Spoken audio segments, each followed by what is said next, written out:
Hey there. So, we're living in this world that's just completely obsessed with shortcuts, right? Life hacks, quick fixes, anything for instant results. But have you ever stopped to look at the people who really build something that lasts?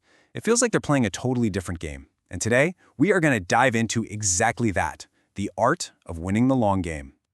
I mean, we've all been there, haven't we? You get this incredible burst of inspiration. You're going to start that new project, hit the gym, clean up your diet, and then what? A week later, poof, it's just gone. The motivation completely vanishes. It feels like your own brain betrays you right when you need it the most. So if motivation is this flaky, this unreliable, what's the alternative? Well, the answer, the one thing that really separates a flash-in-the-pan attempt from real, lasting achievement is discipline. Now, I know, for a lot of us, that word just sounds awful. It brings up ideas of, rigidity, punishment, just zero fun. But stick with me here, because I think we've been looking at it all wrong. Okay, first up, let's talk about this shortcut trap. Our whole culture's obsession with hacks, it leads to this cycle of trying, failing, and burning out. And when those quick fixes inevitably don't work, we just feel totally defeated. But the good news is there's a much, much better way. So it is time to completely redefine what we mean by discipline. Seriously, forget the idea of forcing yourself through misery. Instead, I want you to start thinking of it as the ultimate tool for building a life of real intention and, believe it or not, true freedom. We're kind of conditioned to see discipline as this struggle, right? Like it's a set of chains holding us back. But the reality is the complete opposite. Real discipline, that's the structure. It's the framework that gives you clarity. And it's that clarity that gives you the freedom, the actual freedom to focus on what really truly matters to you. Yeah, exactly. Think of it less like a punishment and more like a skill, like an art form. It's the art of showing up for your own life, especially on those days when you really don't feel like it. And that consistent action, day after day, it doesn't trap you, it actually frees you. It frees you from being a slave to your moods and that motivation that comes and goes. Okay, so this all sounds great, but how do we actually do it? How do we cultivate this powerful new version of discipline? Well, it all comes down to building specific, intentional habits. So let's break down the core practices of the people who consistently win the long game. All right, first up, habit number 1. This one is an absolute game changer, and it's all about shifting your focus away from how you feel and onto your frameworks. See, disciplined people just know that motivation is fickle.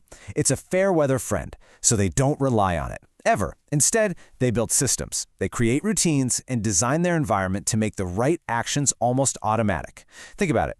Planning your day the night before. Working out at the exact same time every morning. These systems are what carry them forward, whether they feel inspired or not. And the ancient Stoic philosopher Epictetus he totally nailed this.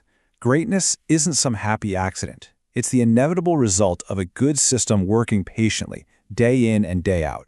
It's the systems that make slow, steady, powerful creation possible. Okay, so once you get your systems in place, you're going to run into the next big hurdle. And that brings us to habit number 2. And this right here, this is where almost everyone quits. The second something gets a little repetitive, a little boring, they're off chasing the next shiny object. But disciplined people, they lean into it. They get it. They understand that mastery is forged in thousands and thousands of small, unglamorous reps. It's that daily grind that separates the true master from the dabbler. I mean, Bruce Lee understood this perfectly.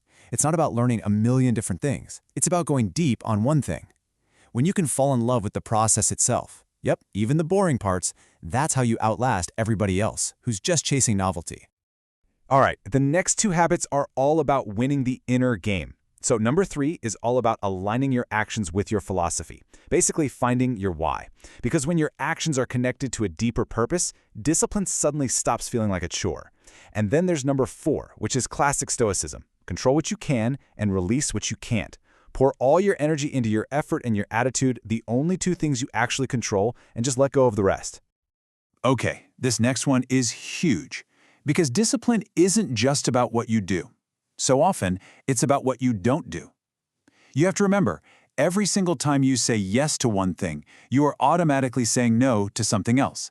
And a lot of the time, that something else is your most important work. Look, saying yes to every little request feels good in the moment, right? You get that short-term approval. But the hidden cost is massive. It's your time, your energy, your focus. On the flip side, saying no can feel kind of uncomfortable, but the benefit is huge. It's the space to do deep, meaningful work. There's a reason Warren Buffett says that really successful people say no to almost everything. It's not being selfish, it's being strategic. So how do you make this stuff last a lifetime? How do you avoid burnout?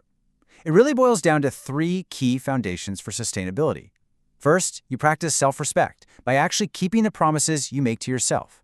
Second, you balance that intense effort with real, intentional recovery. Burnout is not a badge of honor. And finally, and maybe most importantly, you play the long game. You're thinking in decades, not just days.